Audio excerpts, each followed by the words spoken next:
नमस्कार, जय हिंद प्यारे साथियों। मैं पारस सर भविष्य के सभी शिक्षक शिक्षिकाओं का स्वागत करता हूं पारस फ्री एजुकेशन में। प्यारे साथियों, आज मैं गणित पेडागोजी के ऑन टॉप 15 एमसीक्यू क्वेश्चन को लेकर आया हूं, जिन्हें यदि आप पढ़ते हैं तो यहां से आपको एग्जाम में प्रश्न देखने को जरूर मिलेंगे और आप उन्हें अवश्य कर आएंगे। इसलिए आप सभी से रिक्वेस्ट है, आप लोग इस वीडियो कंप्लीट देखें और आप कितने प्रश्नों के सही जवाब देते हैं वो आप हमें कमेंट करके अवश्य बताएं, क्योंकि सारे ही प्रश्न आपके सिलेबस के अनुसार हैं और इनके आपके एग्जाम में आने की मैक्सिमम चांस है। तो चलिए भाई, हम शुरू करते हैं इस प्यारे से वीडियो को। पहला प्रश्न है, लीलावती पुस्तक किसने लिखी? ऑप्शन है आर्यभट्ट, ब्रह्मगुप्त, रामानुजन या फिर भास्कराचार्य। तो ध्यान रखिए, लीलावती पुस्तक लिखी है भास्कराचार्य ने। यहाँ पर जो हमारा करेक्ट आंसर है वो जाएगा ऑप्शन डी के साथ। ध्यान रखना, भास्कराचार्य की पुत्री का नाम लीलावती था, उन्हीं के नाम पर भास्कराचार्य ने इस पुस्तक का नाम रखा। ओके, इसके बाद प्रश्न क्रमांक 2 पर आते हैं। गणित में निम्नलिखित पदों में से कौन सा पद परिभाषित नहीं है? समतल, बिंदु, रेखा या फिर चतुर्भुज के विकर्ण। तो हम भाई देखें यहाँ पर समतल, रेखा और चतुर्भुज के विकर्ण, यह ऐसे पद हैं जो गणित में परिभाषित हैं, लेकिन बिंदु परिभाषित नहीं है। तो यहाँ पर जो हमारा करेक्ट आंसर है वो चला जाएगा ऑप्शन बी के साथ। ठीक है, इसके बाद प्रश्न क्रमांक 3 पर आते हैं और आप सभी से रिक्वेस्ट है मेरी, वीडियो पसंद आए तो वीडियो को लाइक और शेयर करें, चैनल को सब्सक्राइब अवश्य करें, क्योंकि यहाँ पर आपको डेली ऐसे वीडियो मिलने वाले हैं।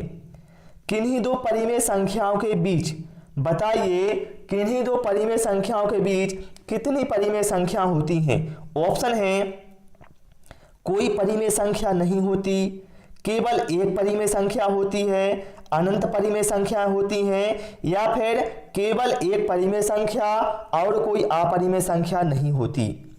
तो ध्यान रखिए भाई, किन्हीं दो परिमेय संख्याओं के बीच अनंत परिमेय संख्याएं होती हैं। यहां पर जो हमारा करेक्ट आंसर है वो जाएगा ऑप्शन सी के साथ। ठीक है, चलिए प्रश्न क्रमांक 4 पर आते हैं। गणित शिक्षण का प्रमुख उद्देश्य बच्चों में बताइए। गणित शिक्षण का प्रमुख उद्देश्य क्या है? बच्चों में तर्कपूर्ण ढंग से सोचने की शक्ति का विकास करना। बिल्कुल भैया, ये तो सही है। रटने की शक्ति का विकास करना, मैं आपको कई बार बोल चुका हूं, जहां पर रटने पर की बात की जाए या परिभाषाओं पर बल दिया जाए वो आपको काट देना है। ठीक है, तो ये भी नहीं होगा। सूत्र याद करने की क्षमता का विकास करना, ये भी नहीं होगा। ऑप्शन डी में क्या है? सवाल हल करने की क्षमता का विकास करना।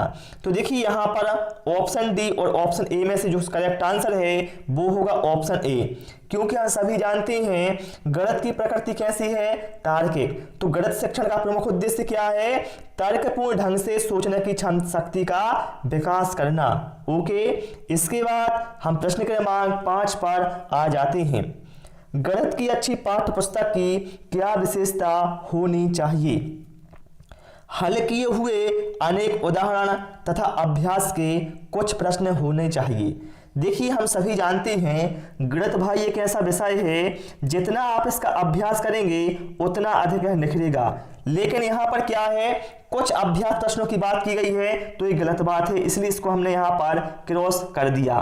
फिर इसके बाद क्या है, पर्याप्त मात्रा में हल किए हुए उदाहरण और अभ्यास के लिए अधिक प्रश्न होने चाहिए। ये बिल्कुल सही है। सभी अभ्यास प्रश्न हल किए होने चाहिए, नहीं भाई, ये भी गलत है, क्योंकि यदि आप सभी प्रश्नों को हल सहित दे देंगे तो भाई बच्चों को सीखने का अवसर कहां से मिलेगा, है ना? तो यहां पर जो हमारा करेक्ट आंसर है भाई वो जाएगा ऑप्शन बी के साथ। ठीक है, चलिए इसके बाद हम प्रश्न क्रमांक 6 पर आते हैं। अंकगणित की 4 मूलभूत संक्रियाएं कौन सी हैं?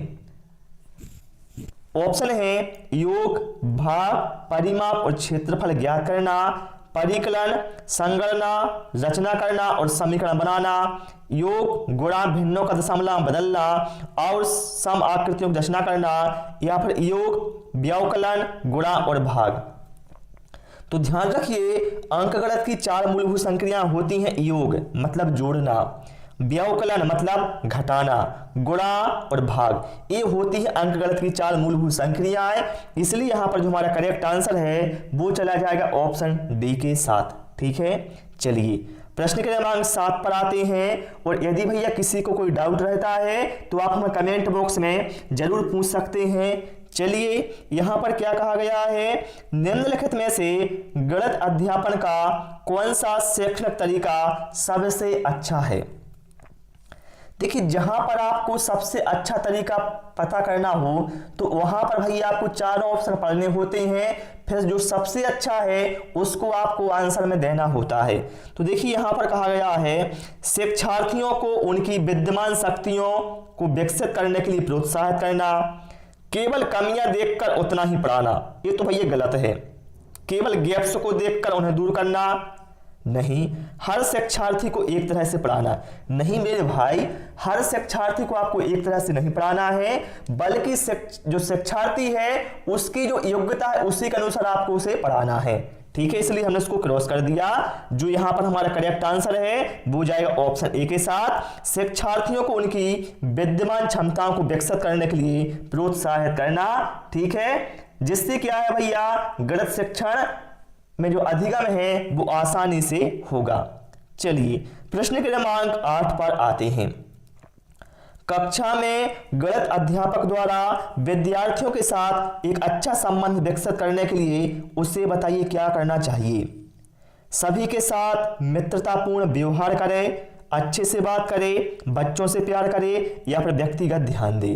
तो भाई मेरे, यदि शिक्षक को अपने विद्यार्थियों के साथ एक अच्छा संबंध विकसित करना है तो शिक्षक को व्यक्तिगत ध्यान देना चाहिए छात्रों के ऊपर। यहां पर जो हमारा करेक्ट आंसर है भाई वो जाएगा ऑप्शन डी के साथ। ठीक है, चलिए इसके बाद हम आते हैं प्रश्न क्रमांक 9 पर। और जिन साथियों ने भैया चैनल को सब्सक्राइब नहीं किया है तो चैनल को सब्सक्राइब करें, और आपको क्लास में मजा आ रहा है कि नहीं आ रहा है वो भी आप हमें कमेंट करके अवश्य बताएं। ठीक है, चलिए यहां पर क्या बोला गया है, ज्यामितीय समझ को विकसित करने के लिए निम्नलिखित में से कौन सा श्रेणी क्रम सही है। आपको बच्चों में ज्यामितीय समझ को विकसित करना है तो बताइए कौन सा श्रेणी क्रम इसमें से सही होगा। तो भाई मेरे सबसे पहले आता है मानसिक चित्रण। तो मानसिक चित्रण कहां कहां दिया है, ऑप्शन ए में है, बी में है और डी में है।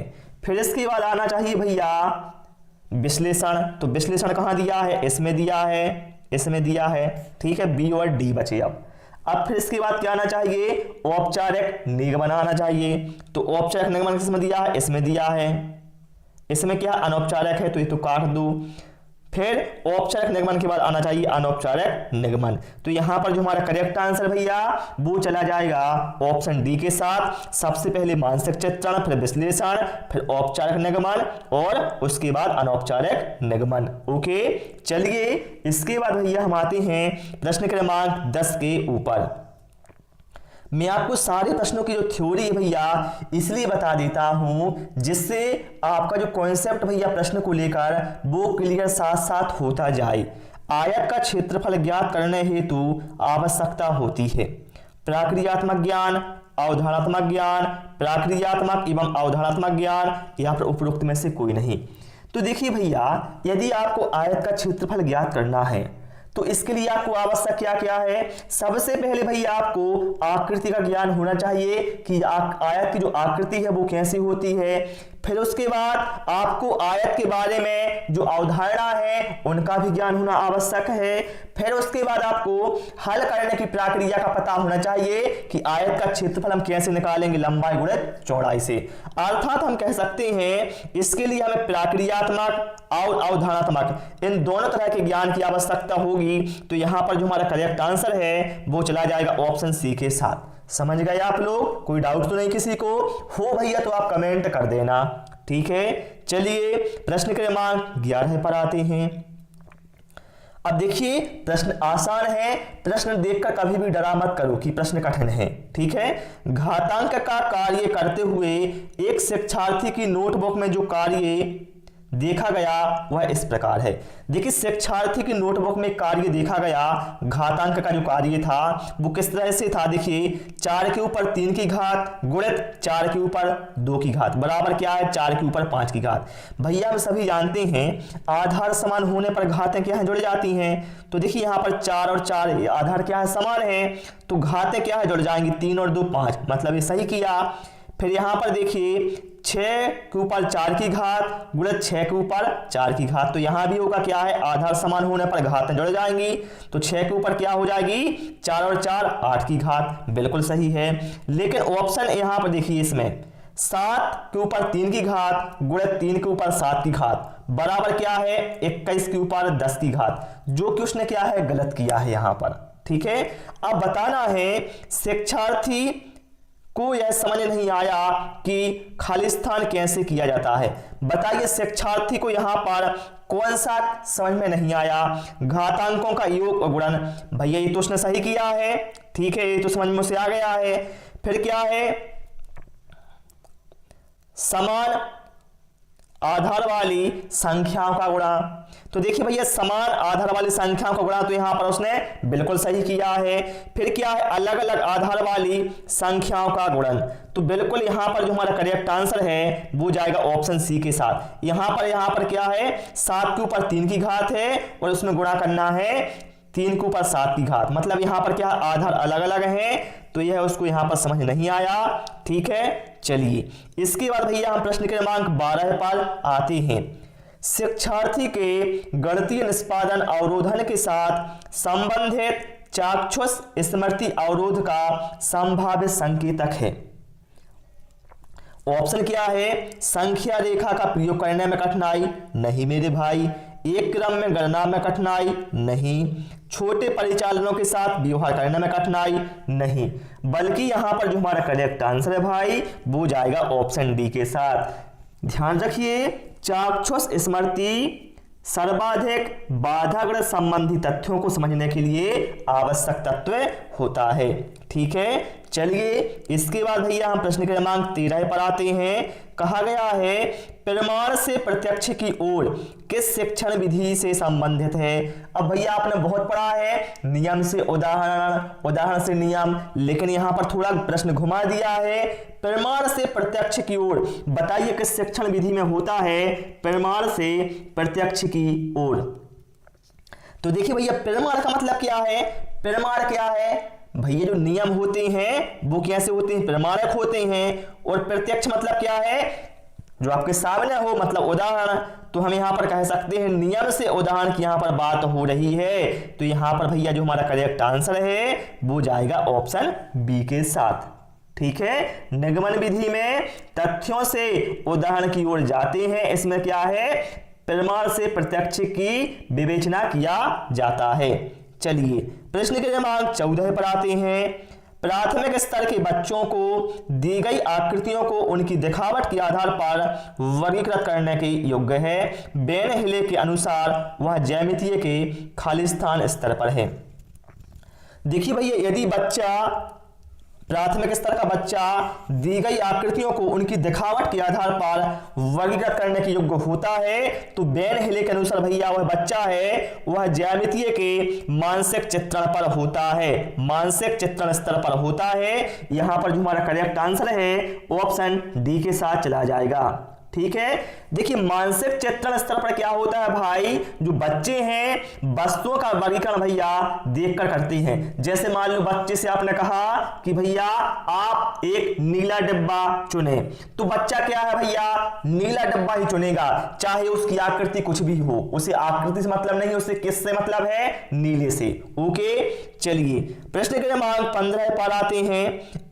अब देखिए भाई यहां पर जो प्रश्न है वो बहुत बड़ा लग रहा है आपको कि बहुत कठिन होगा, लेकिन बहुत हलवा क्वेश्चन है, आप लोग देखना कितना आसान है। ठीक है, यहां पर बोला गया है एक अध्यापिका अपनी कक्षा में गुणा को बार बार किए जाने वाले जोड़ के रूप में बता रही है। मतलब क्या है जैसे मैंने यहां पर किया 3 × 4 तो 12 होगा, लेकिन वो शिक्षिका क्या कर रही है 3 × 4 है, मतलब 3 को क्या है वो 4 बार इस तरह से लिख दे रही है, ऐसे बच्चों को समझा रही है। फिर क्या है उसके बाद समान संख्या की वस्तुओं का समूहन कर गुणा के रूप में बताती है। तत्पश्चात क्या करती है, उन्हें जो गुणा का चिन्ह है इससे परिचित कराती है तथा अंत में गुणनफल पता करने के लिए आड़ी तिरछी रेखाओं अथवा माचिस की तीलियों से एक छोटा सा क्रियाकलाप करती है। बाद में क्या करती है, गुणा चिन्ह से परिचित कराती है और माचिस की तीलियों की सहायता से वह इसको गुणा को परिचित कराती है। तो बताना यहां पर अध्यापिका क्या कर रही है। अब भैया हम ऑप्शन देख लेते हैं। गणित में कम सफल बच्चों के लिए उपचारात्मक युक्तियां प्रदान करना। फिर क्या है, कक्षा को आनंदमयी बनाने के लिए तरह तरह के प्रस्तुतिकरण, मूर्त से अमूर्त संप्रत्यय के रूप में एक पाठ का विकास, या फिर विभिन्न अधिगम शैलियों वाले शिक्षार्थियों का ध्यान रखना। तो यहां पर भैया हो क्या रहा है, देखिए हम सभी जानते हैं गणित की प्रकृति कैसी है, अमूर्त है ना, लेकिन यहां पर वो क्या कर रही है, माचिस की तीलियों का सहारा ले रही है। मतलब क्या, उसे मूर्त रूप में प्रस्तुत कर रही है, वो है ना, मूर्त रूप में बता रही है जिससे बच्चे समझ जाए। फिर वो मूर्त से क्या है, अमूर्त संप्रत्यय को विकसित करेगी। अर्थात हम कह रहे हैं यहां पर मूर्त से अमूर्त संप्रत्यय के और के रूप में वह पाठ का विकास कर रही है। यहां पर जो हमारा करेक्ट आंसर भैया वो ऑप्शन सी के साथ चला जाएगा। तो प्यारे साथियों, आज इस क्लास में इतना ही। मुझे उम्मीद है आपको क्लास पसंद आई होगी। आपका भैया स्कोर क्या रहा 15 में से, वो आप हमें कमेंट करके जरूर बताएं। वीडियो पसंद आया हो सभी से रिक्वेस्ट है वीडियो को लाइक और शेयर करें, चैनल को सब्सक्राइब करें। Thanks for watching this video.